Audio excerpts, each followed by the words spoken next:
Que bom, irmãos, nós podemos cantar canções como essas, como reafirmações da nossa fé, da nossa devoção ao nosso Deus e da nossa gratidão a Ele por ter sido alvos da sua escolha, da sua decisão de nos chamar e nos atrair para si. Esses são princípios de fé que tiveram sua origem em forma detalhada, organizada, sistematizada pela Reforma, há 498 anos atrás. Vamos abrir nossas Bíblias lá em Deuteronômio, capítulo 6. Queremos ler com os irmãos alguns versículos nesta noite.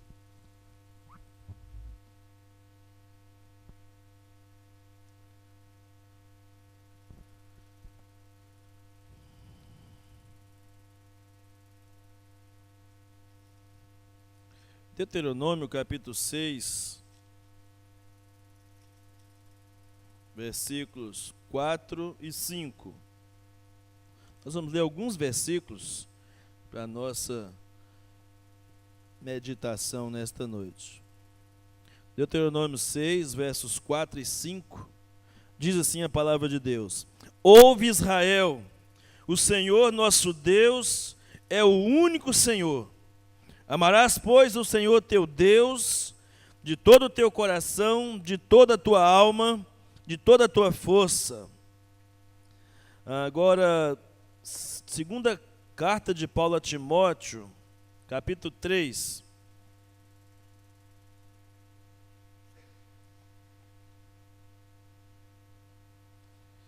Segunda Timóteo 3, versos 16 e 17.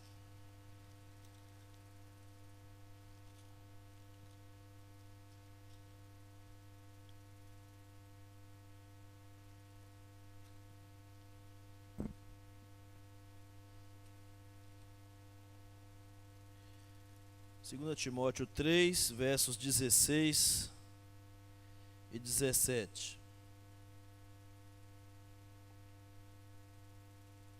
Diz assim a palavra do nosso Deus: Toda a Escritura é inspirada por Deus e útil para o ensino, para a repreensão, para a correção, para a educação na justiça, a fim de que o homem de Deus seja perfeito e perfeitamente habilitado para toda boa obra. Efésios 2, 8 e 9.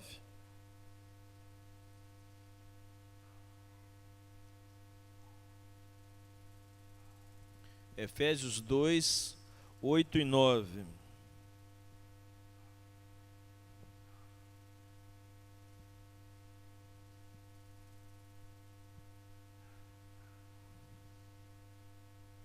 Porque pela graça sois salvos mediante a fé. Isto não vem de vós, é dom de Deus, não de obras para que ninguém se glorie. Agora, Atos capítulo 4, versículo 12.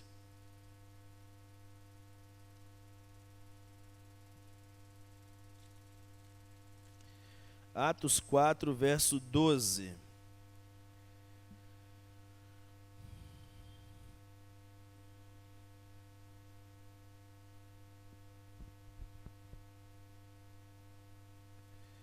E não há salvação em nenhum outro, porque abaixo do céu não existe nenhum outro nome dado entre os homens, pelo qual importa que sejamos salvos. E por fim, Hebreus 11, verso 6.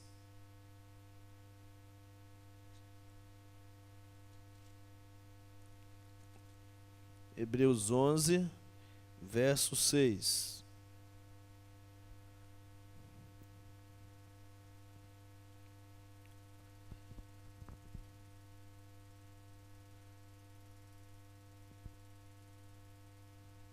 Diz assim a palavra do nosso Deus: De fato, sem fé é impossível agradar a Deus, porquanto é necessário que aquele que se aproxima de Deus creia que Ele existe e que se torna galardoador dos que o buscam. Amém. Nosso Deus, nós te agradecemos nesta noite pela Tua palavra, que ela possa cumprir todo o propósito para o qual está destinada nesta noite em nossos corações, ó Pai. Nós cremos que ela jamais voltará vazia, porque é palavra do Senhor. Por isso que o nosso coração esteja prontos, receptíveis e obedientes à Tua palavra. Em nome de Jesus. Amém.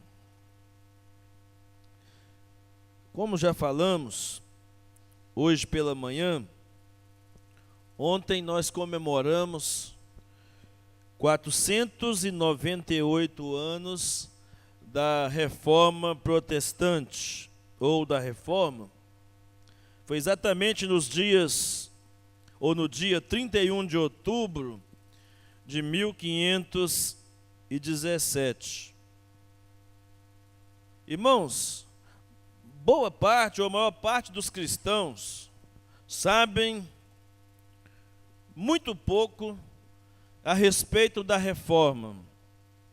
E mesmo aqueles que não sabem nada sobre a reforma, muitas vezes são influenciados por uma teologia fraca ou falsa e se tornam contra a doutrina reformada, mesmo sem um conhecimento adequado desse mover de Deus na história.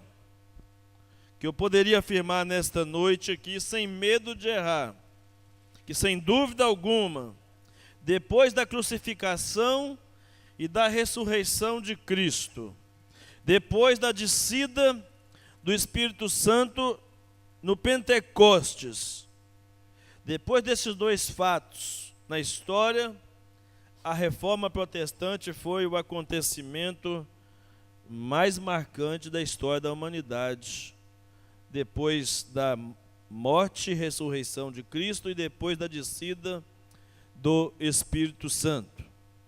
E apesar de ser assim tão importante, o fato, o legado, nos deixado pela Reforma Protestante, ainda assim muitas pessoas se tornam tão alheias a esse acontecimento de 498 anos atrás, quando depois de anos de preparação, eu falei hoje pela manhã de homens como John Wycliffe, John Hus, Savonarola e muitos outros que foram mortos antes de que Deus levantasse esse homem para que abrisse de vez os portões da reforma.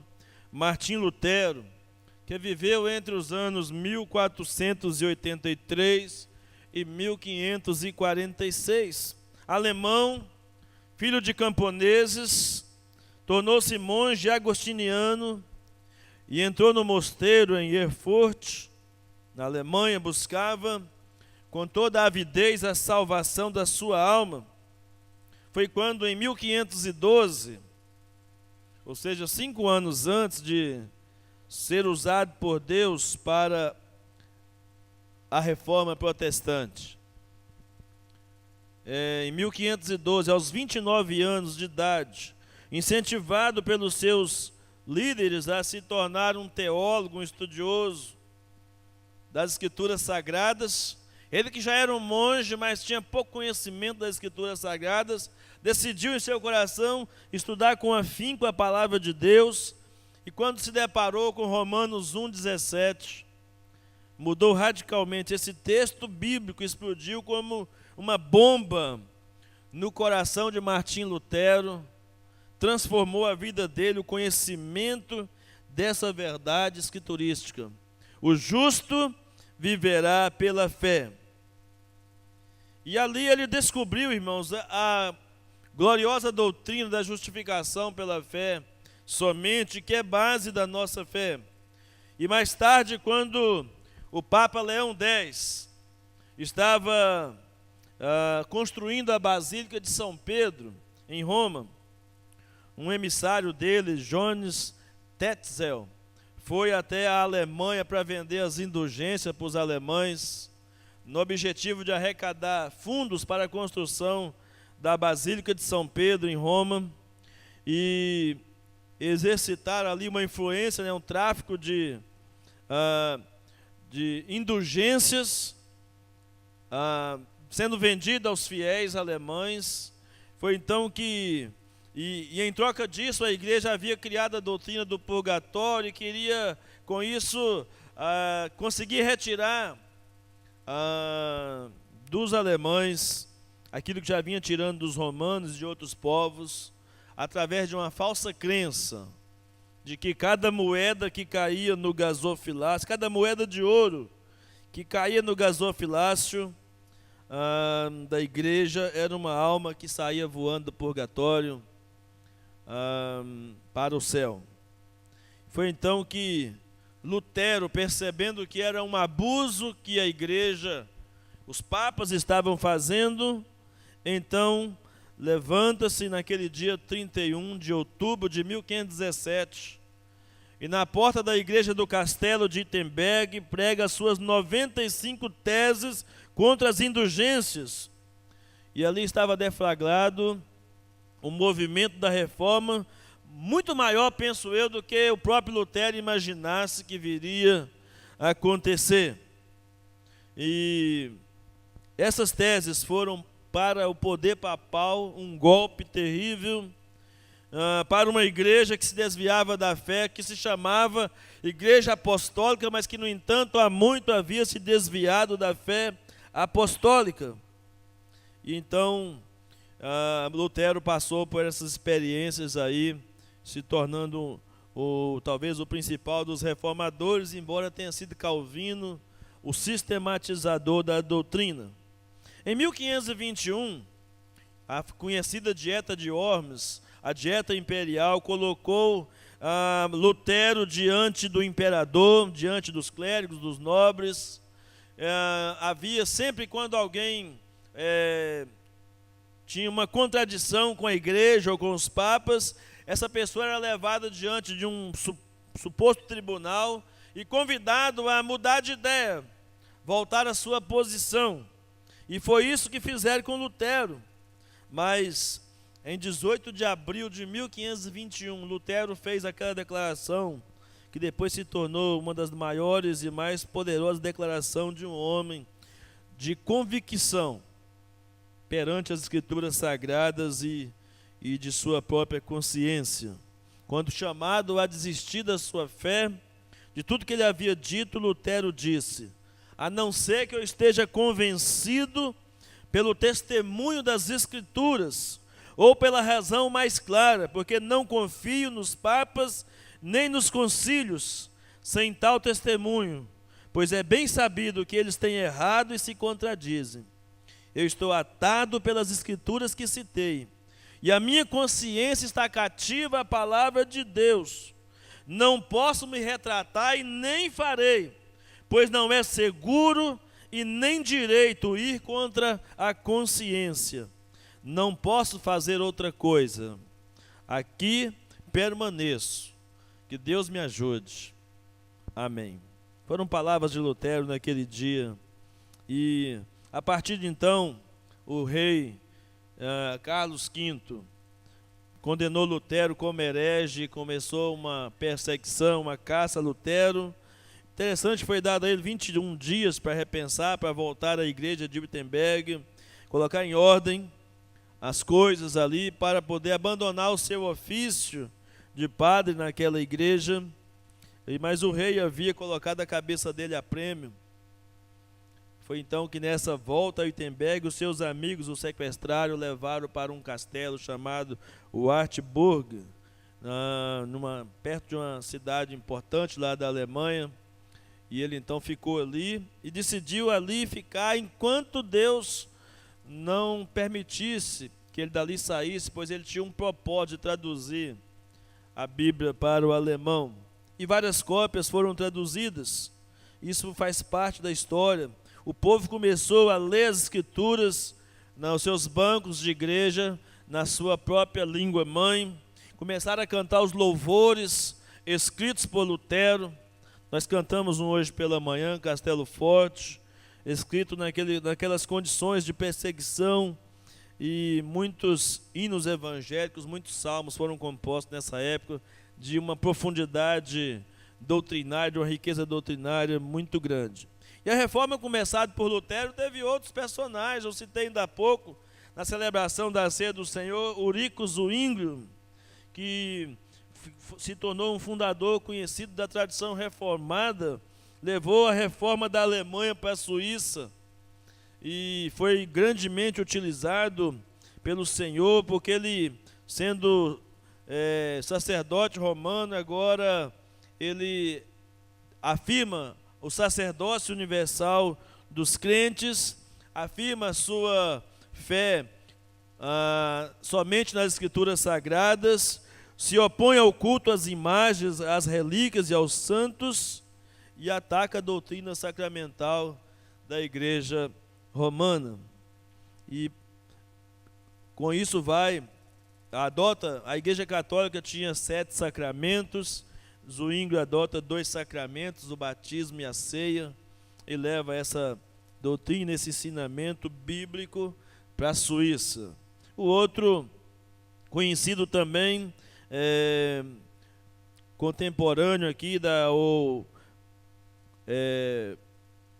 Reforma, João Calvino, que viveu de 1509 a 1564, conhecido por muitos como o grande cérebro da Reforma, porque foi o sistematizador da doutrina ou das doutrinas reformadas.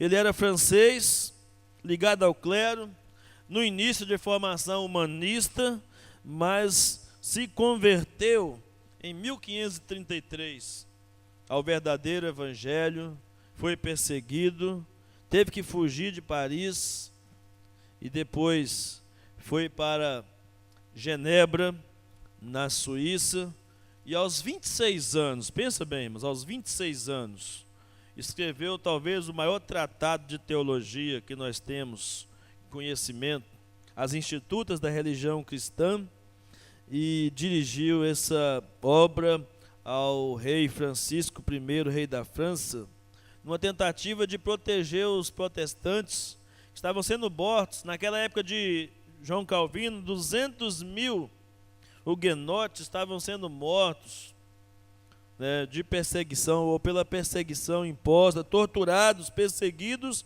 por causa da sua fé em Cristo. Eu falei hoje pela manhã para que você e eu pudéssemos estar aqui sentados ou assentados num tempo como esse, confortavelmente, aparentemente sem perseguição, porque a Bíblia diz que aqueles que quiserem viver piedosamente sofrerão perseguições, isso é claro. As portas se fecham muito quando você quer viver o Evangelho na sua totalidade, na sua integralidade. Quando nós estamos vivendo na mesmice, nós nem percebemos que haja de fato num país como o nosso perseguição ao Evangelho. Mas na verdade ela existe. Ela existe muitas vezes de uma maneira sorrateira e que nós não percebemos. Mas o fato é que muitos morreram.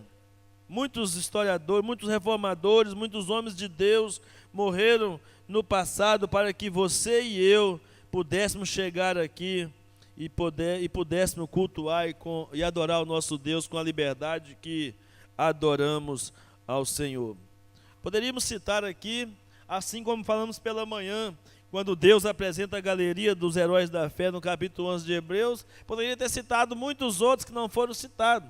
E também quando se fala dos reformadores, poderíamos citar muitos homens de Deus, usados no passado, para deflagrar esse grande mover de Deus na história, que é a reforma protestante.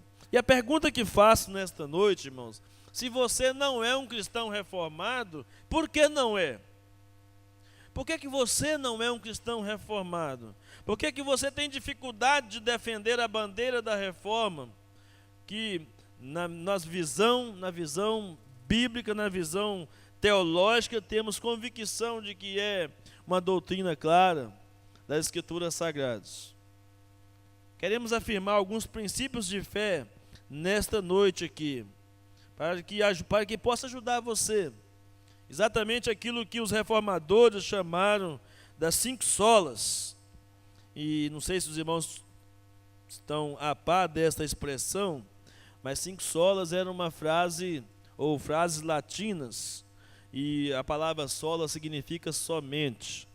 Era utilizada essa expressão como afirmação da fé. E no caso das 5 solas, foi utilizado por Lutero na afirmação da fé reformada a partir de então ali. As 5 solas então é a sola escritura, que traduzido para a nossa língua é somente as escrituras sagradas. Sola fide, que traduzido para a nossa língua é somente a fé, ou a justificação somente pela fé. Sola gratia, somente a graça. Solus Christus, somente Cristo. E solo deu glória, a glória dada somente a Deus. Pensando então, em primeiro lugar, nessas afirmações de fé aqui mencionadas, irmãos, quando Lutero determinou, pela ação, pela instrumentalidade do Espírito Santo, que esse seria o princípio básico da reforma, essa afirmação de fé, da exclusividade das Escrituras Sagradas, e que essa de fato foi a base de todas as demais afirmações de fé. A partir de então, e é exatamente dessa afirmação de fé dos reformadores que surgiu a nossa principal afirmação de fé. A principal afirmação de fé dos batistas surgiram dessa afirmação de fé de Lutero, somente as Escrituras. É daqui que os batistas tiraram a afirmação de fé que diz que as Escrituras Sagradas são a nossa única regra de fé e prática. E que por causa disso, amados, devemos rejeitar, devemos recusar categoricamente, sem medo de errar, qualquer doutrina que não esteja fundamentada na palavra de Deus. Qualquer ensinamento contrário à palavra de Deus deve ser refutado, rejeitado por nós, porque as Escrituras, nós defendemos a exclusividade das Escrituras Sagradas, como nosso princípio de fé, porque é das Escrituras Sagradas que nós declaramos todas as outras afirmações de fé. A nossa crença está baseada nas Escrituras Sagradas. E temos um chamado de Deus nesse aspecto para não diminuir e nem acrescentar nada às Escrituras Sagradas. Lá em Apocalipse, capítulo 22, versos 18 e 19, a Bíblia diz que aquele que retirar qualquer coisa do livro sagrado vai ser dele retirado também da parte da árvore da vida, e aquele que acrescentar qualquer coisa ao livro sagrado também vai ser acrescentado as pragas contidas nesse livro sagrado a essa pessoa. Então ninguém tem autoridade para modificar as Escrituras Sagradas, ou para acrescentar, ou para retirar qualquer coisa da palavra de Deus. Nós cremos, irmão, de todo o nosso coração, assim como os reformadores creram, pregaram, anunciaram, nós cremos de todo o nosso coração que a palavra de Deus é exatamente o que ela diz ser. Ela é inspirada, inerrante, infalível e suficiente palavra de Deus. Sua origem não é humana, a origem da palavra de Deus é divina.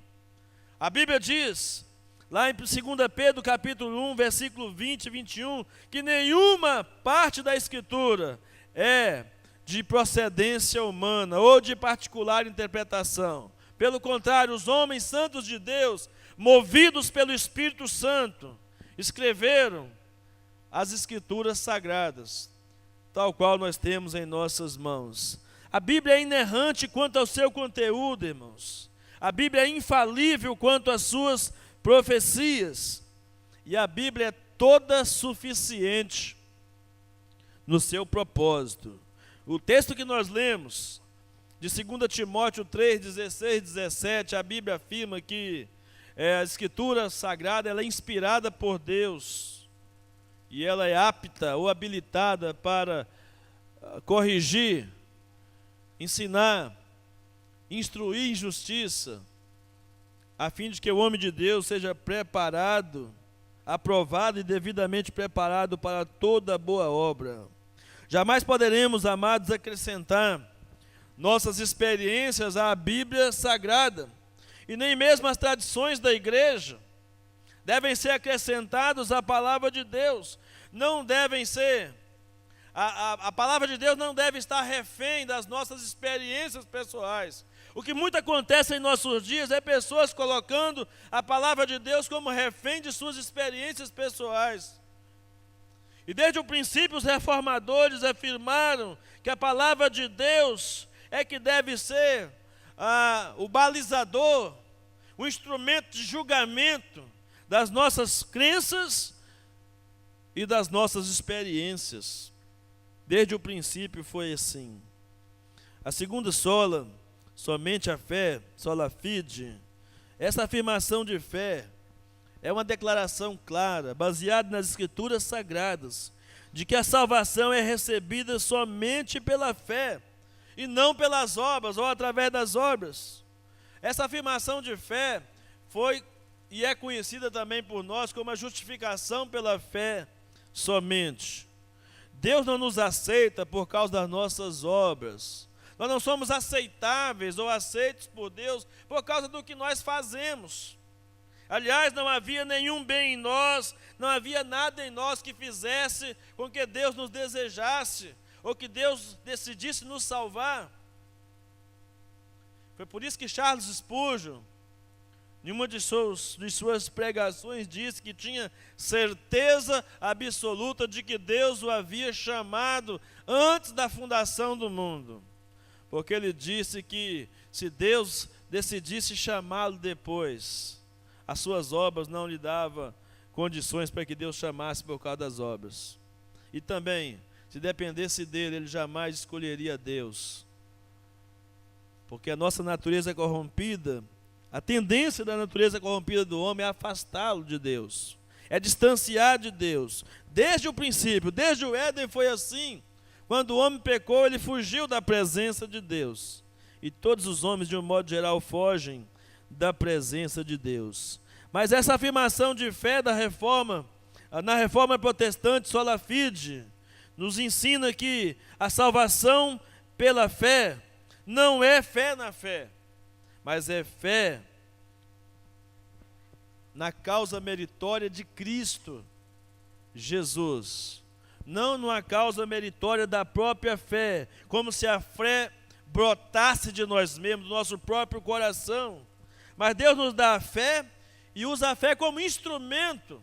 A fé aqui nesse sentido, ela é apenas instrumental, ela não é causal para a nossa salvação. Ela é o instrumento que Deus usa. Por isso que a Bíblia diz em Efésios 2, 8, 9, pela graça sois salvos por meio da fé, pelo instrumento, através da fé. Não é por causa da fé que a Bíblia diz aqui, porque todo mérito, todo merecimento pertence única e exclusivamente a Cristo, ao sacrifício vicário, ao sacrifício substitutivo de Cristo na cruz do Calvário em nosso lugar. E é pela fé que Ele mesmo nos dá, porque a Bíblia diz também em Efésios 2, 8 e 9, que a fé é dom de Deus. É pela fé que nós, então, nos apropriamos dos benefícios do Calvário. É bom que se destaque aqui, irmãos, que a fé é dom de Deus. Não é algo que o homem possa produzir. Está escrito muito claramente, pela graça sois salvos mediante a fé. Isso não vem de vós, é dom de Deus. Não vem das obras para que ninguém se glorie. Na sequência, então, o Lutero e os reformadores afirmaram a sola gratia. Sola gratia é somente a graça. E esta afirmação de fé acentua que nós somos salvos pela graça e não pelas obras que fazemos para Deus. Muitas vezes eu tenho percebido isso, irmãos, quando se pergunta ao crente sobre a certeza da salvação, há uma enormidade de cristãos que não têm certeza da sua salvação. E sabe por que disso? Porque está impregnada em nossa fé, em nossa mente, essa teologia perversa romana da salvação pelas obras. Nós achamos ainda que merecemos, né? Nós não confiamos plenamente de que a nossa salvação está única e exclusivamente dependente da graça de Deus, nas mãos de Deus. Inclusive, muitos cristãos ficaram sem resposta ao longo dos anos, quando católicos ou ímpios os advertiam, quando diziam: vocês estão falando que vão para o céu, que vão ser salvos, vocês são vaidosos, orgulhosos. Muitos crentes não têm resposta para esse tipo de confrontação que existe aí por parte dos ímpios com relação à sua salvação, o fato de dizer que vai para o céu, né? Me faz lembrar, na década de 80, Dom Helder Câmara, ele era arcebispo de Olinda, e numa entrevista para a revista Veja, quando ele estava encerrando a sua carreira do arcebispado, um repórter da Veja perguntou para ele: um homem tão religioso como o senhor, mais de 50 anos de serviço prestado à igreja, com certeza vai para o céu. E ele então vira para o repórter e diz: não seja tolo, meu filho, dessa certeza ninguém pode ter. Um homem, depois de 50 anos de serviço prestado à igreja, porque ele confiava exclusivamente nas suas obras para a salvação. Mas os reformadores nos chamam a atenção, irmãos, para a graça como um dom inefável. O que é um dom inefável? É um dom que não se pode descrever.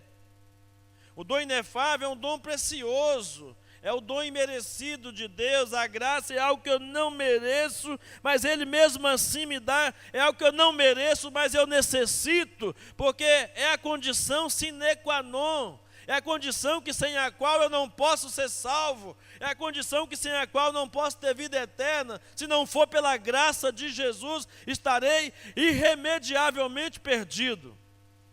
Então os reformadores, quando fizeram essa afirmação de fé, disse que Deus nos amou exatamente quando éramos fracos, ímpios, pecadores, inimigos de Deus. Baseando sua afirmação naquilo que Paulo em Romanos 5:8 e Paulo em Romanos 5:10 diz. Romanos 5:8 ele diz que Deus prova o seu amor para conosco em que Cristo morreu por nós, sendo nós ainda pecadores. No verso 10 diz que nós tínhamos uma inimizade contra Deus. Irmãos, Deus nos buscou pela sua graça exatamente quando estávamos completamente perdidos. Deus nos buscou com a sua graça, nos atraiu com o seu amor, exatamente quando estávamos mortos. A Bíblia diz em Efésios 2:1, mortos em nossos delitos e pecados, Ele nos atraiu para Ele. Quando todas as inclinações da nossa carne eram para o mal, era de inimizade contra Deus, Ele nos atraiu com a sua graça. Um amor incompreensível, porque éramos por natureza, a Bíblia diz em Efésios 2:3, éramos por natureza filhos da ira. E filhos da ira jamais compreende a grandeza do amor do Pai. Um amor tão grande de dar o Filho unigênito para morrer em nosso lugar.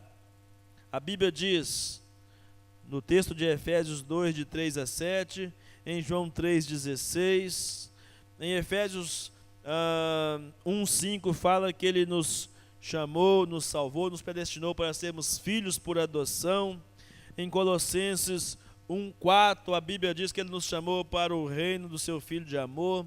E por fim, tudo isso demonstrações claras da graça de Deus. É por isso que podemos cantar com toda a humildade e ao mesmo tempo com toda a alegria do nosso coração: graça, que maravilhosa graça, graça de Deus sem par.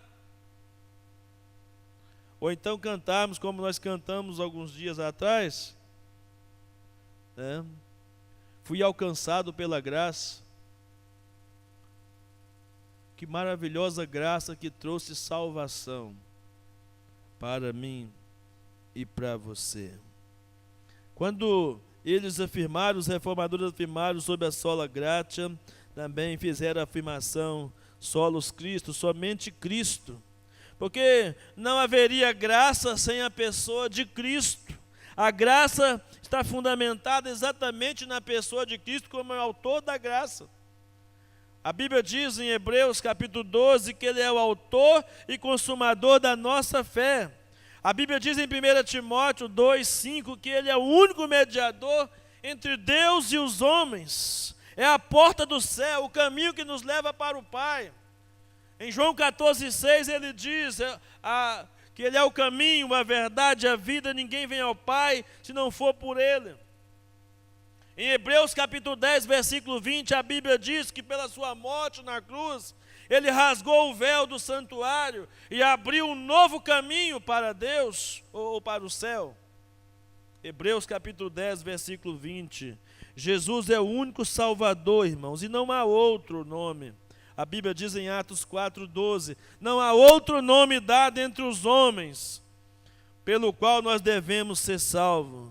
Jesus é o único Senhor do universo, por isso que a Bíblia diz em Filipenses 2, 10 e 11, que é o nome de Jesus, por causa da obediência de Cristo até a morte e morte de cruz, foi dado a Ele um nome, exaltado, sobremaneira, para que ao nome de Jesus todo joelho se dobre, e toda língua confesse que Jesus Cristo é o Senhor, para a glória de Deus Pai. Os reformadores afirmaram com convicção, não há outro a não ser Cristo. Não há outro Salvador além de Cristo. E depois de afirmar sola Escritura, somente Escritura, depois de anunciar somente a fé, ou a justificação pela fé somente, depois de anunciar sola gratia, salvação somente pela graça, e depois de falar que é somente Cristo, eles chegaram à seguinte conclusão: só lhe deu glória. A Deus somente seja dada toda a glória.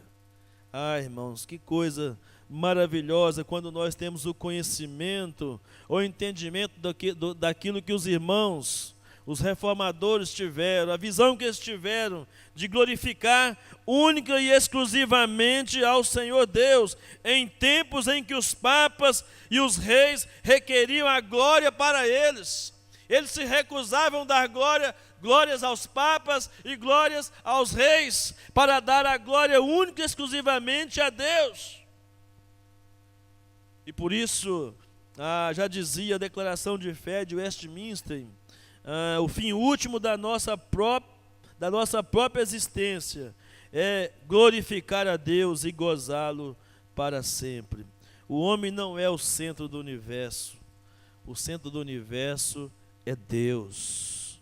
Deus é que é o centro do universo. A salvação é pela graça, é pela fé, e é para as obras que Ele nos salvou. A Bíblia diz, com o único propósito, que Deus seja glorificado de geração em geração, seja glorificado o nosso Deus. Por isso que com muita firmeza o apóstolo Paulo pôde dizer em Romanos 11:36, porque dele, por ele e para ele são todas as coisas, a ele seja dado a honra, a glória e o louvor pelos séculos dos séculos.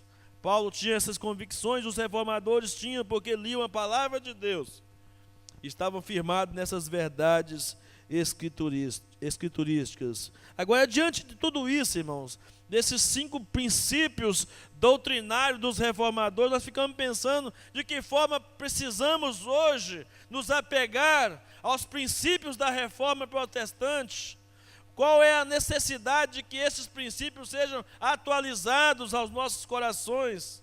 E eu fiquei pensando que é necessário, que é importante para nós afirmarmos mais do que nunca sola Escritura, quando há nos dias de hoje, no meio da igreja, no meio do povo de Deus, uma falta de referência, de padrão, de autoridade. Nós cremos que a Bíblia é a autoridade, a nossa única autoridade em matéria de fé e de prática.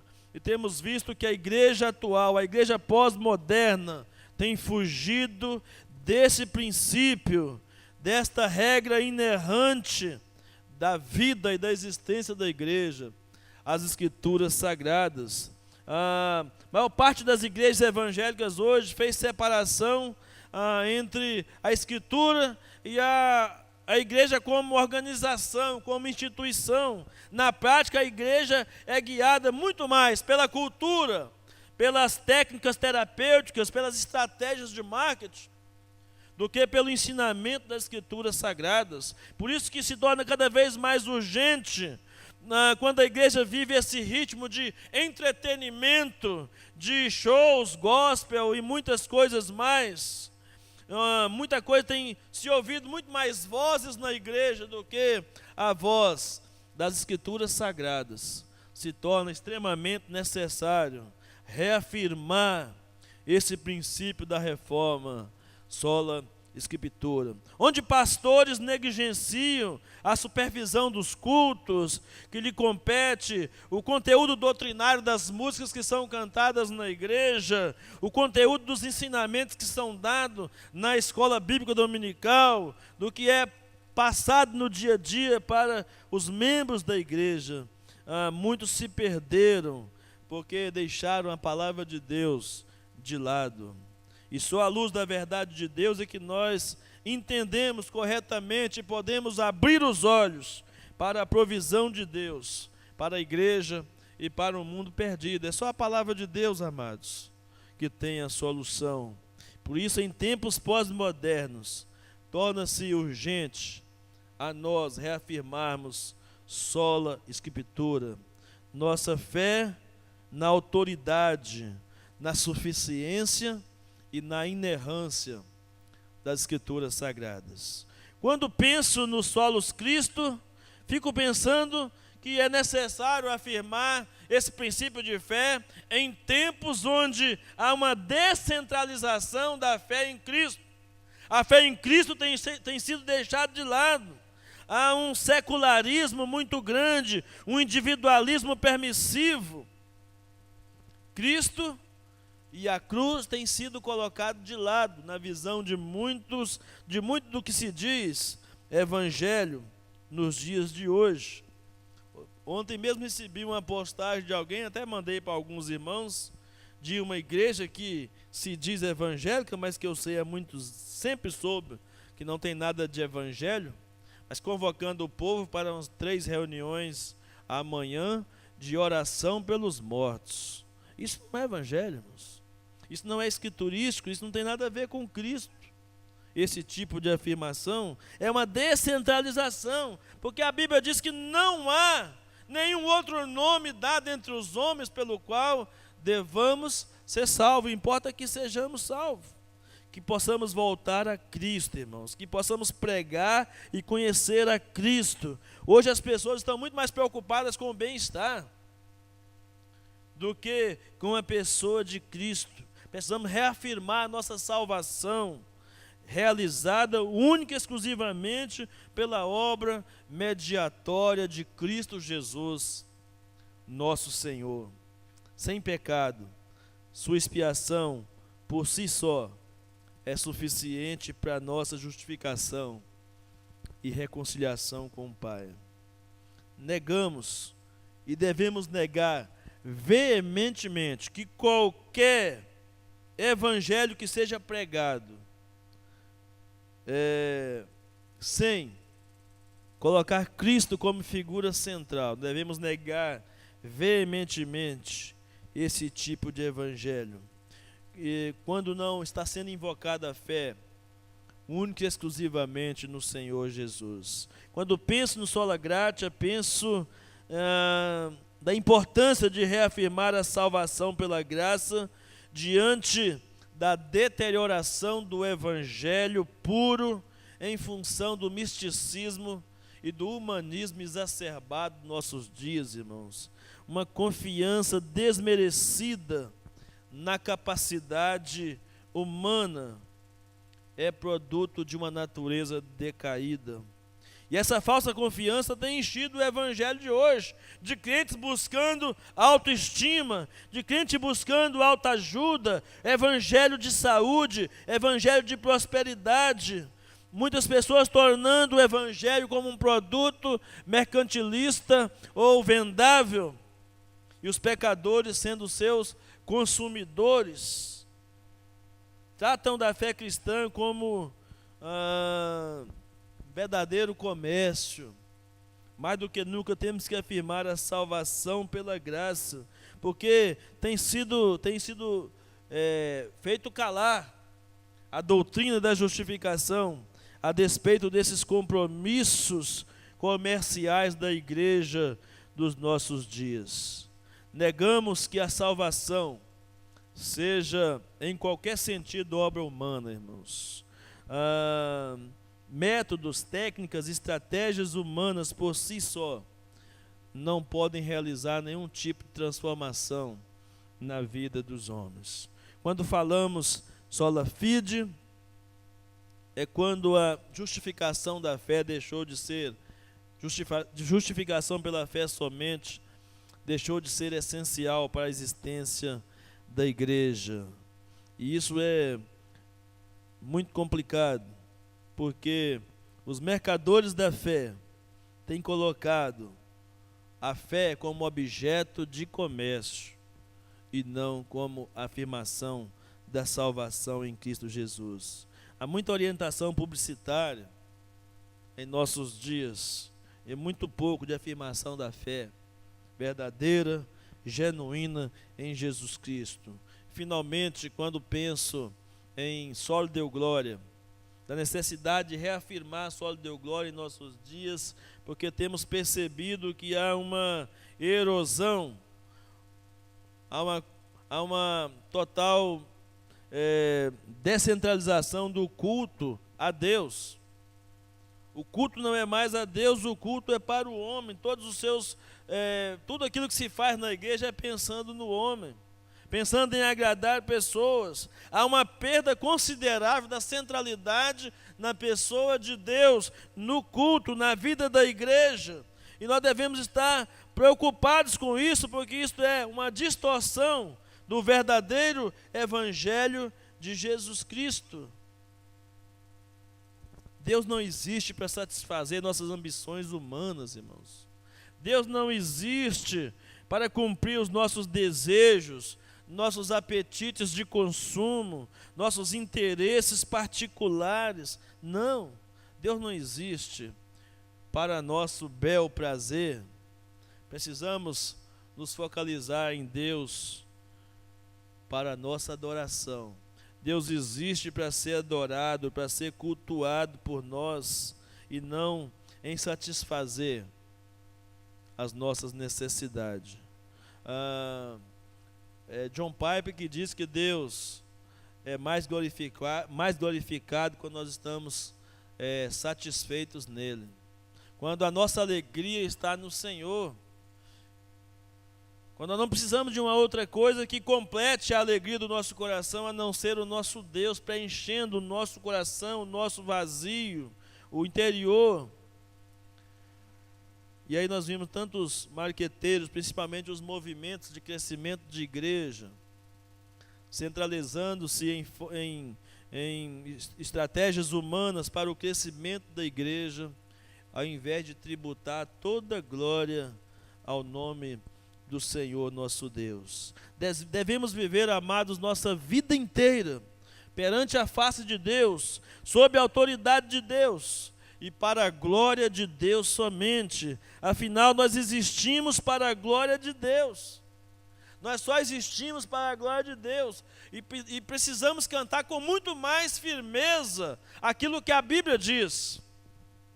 Aliás, aquilo que nós cantamos aqui com muito mais firmeza, que é uma afirmação do que a Bíblia diz. Se não for para te adorar, para que nasci? Se não for para te servir, por que eu estou aqui?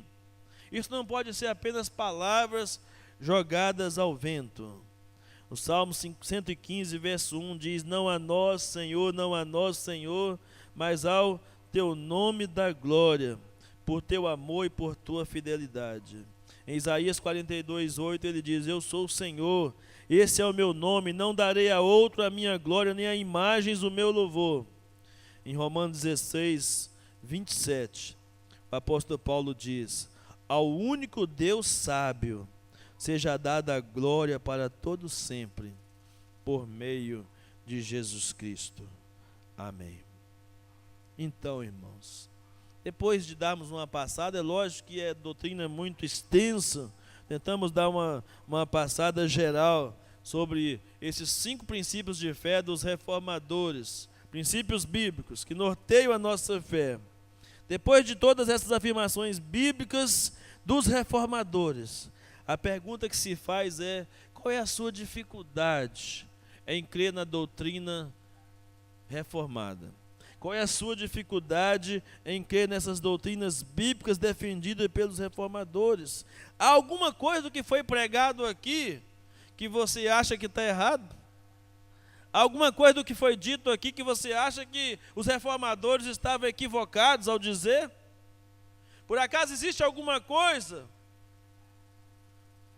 diferente do que a glória sendo dada somente a Deus? De que somente pela graça de Jesus nós somos salvos, de que somente a fé é o instrumento usado por Deus para a nossa salvação, de que somente Cristo é o único Salvador e mediador da nossa salvação, e de que somente as Escrituras Sagradas é a nossa regra de fé e prática. Tem alguma coisa que você acredita de forma diferente do que foi pregado aqui essa noite? Você se baseia a sua fé, a sua crença em alguma coisa diferente do que foi pregado? Essa é a herança que nós temos dos nossos reformadores. Por isso que nós comemoramos. Eu faço questão de lembrar desse dia que para mim é muito importante, o dia da Reforma Protestante, porque ela mudou a história da humanidade, do tempo da Idade Média para cá. Eu creio que a minha fé é firmada nas Escrituras Sagradas, mas esses homens de Deus da Reforma foram instrumentos usados por Deus para que o Evangelho chegasse ao meu coração e ao seu coração também. Então, eu não entendo porque muitas pessoas têm dificuldade de crer, e não somente nesses 5 solas, mas em todos os desdobramentos de que esta fé trouxe para nós, como que nós a cantamos aqui. A música Escolhido Fui, Escolhido Sou, são 5 pontos do calvinismo, que é um desdobramento dos solas da Reforma Protestante. Qual é a dificuldade em crer? Você acha que pode ser salvo de uma outra forma, a não ser por aquilo que foi pregado e reafirmado nesta noite aqui? Por que não ser cristão reformado? Por que não ser herdeiro da reforma? Então que Deus nesta noite nos ajude a pensar um pouco mais sobre isso. E temos coragem de assumirmos a nossa fé, a nossa lealdade à Escritura Sagrada, a Cristo e também aos homens de Deus que no passado deram as suas vidas para que o Evangelho chegasse até nós. Louvado seja o nome do Senhor nosso Deus. Amém? Vamos orar, encerrando o culto desta noite. Quero convidar nosso irmão Samuel, que está conosco, para fazer essa oração final. Vem cá, Samuel. Samuel, tão querido por todos nós. Há pouco ele falou da alegria de estar aqui, né? E para nós também é uma alegria tê-lo aqui conosco, né? E ele vai orar então, encerrando o culto desta noite. Amém, vamos orar. Senhor bendito, Pai amado, nós estamos aqui hoje reunidos como igreja nesse santo dia, e nós te louvamos, Senhor, porque nós podemos ouvir a Tua palavra, ó Pai, e sermos despertados para uma história que, infelizmente, nós permanecemos tanto tempo tão ignorantes, Senhor. Ó Deus, ainda que nós não façamos ideia do que muitos homens enfrentaram pelo Senhor, por amor à Tua palavra, Senhor, enquanto eles fugiam, enquanto eles traduziam a Bíblia para uma língua que ninguém tinha acesso, ó Deus, porque a Bíblia era fechada para o latim, então não haviam Bíblias em português, em inglês, em alemão, em espanhol. Poucos podiam ter acesso à palavra de Deus, mas aqueles homens se levantaram frente ao mundo em que a Igreja Católica dominava e oprimia. E, Senhor, graças ao Senhor, hoje nós temos igrejas batistas, igrejas presbiterianas, igrejas metodistas, Assembleias de Deus, e o Senhor tem abençoado para que nós possamos estar ouvindo a Tua palavra e servindo ao Senhor.